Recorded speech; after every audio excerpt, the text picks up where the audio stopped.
Борбор калаада туруктуу өнүгүү үчүн инновациялык технологиялар боюнча СПК жумушчу тобунун 5-сессиясы өттү. Ага 10дон ашык өлкөнүн өкмөт өкүлдөрү катышты. Быйыл Түндүк жана Борбор Азиядагы чакан жана орто ишканалар үчүн санариптик мамлекеттик кызматтардын саясатын жана ченемдик укуктук базасын чыңдоо долбоору башталды.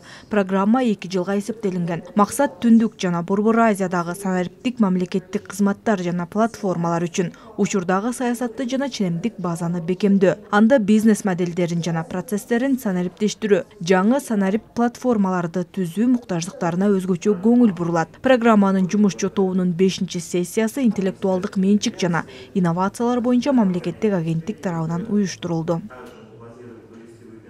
Бул чоң мүмкүнчүлүк, себеби биз дайыма ошо идеяларды монетизация, коммерциализация жасоо боюнча аракеттерди көрүп келип атабыз. Бирок башка өлкөлөрдө бүгүнкү күндө ал кандай жолго салынган?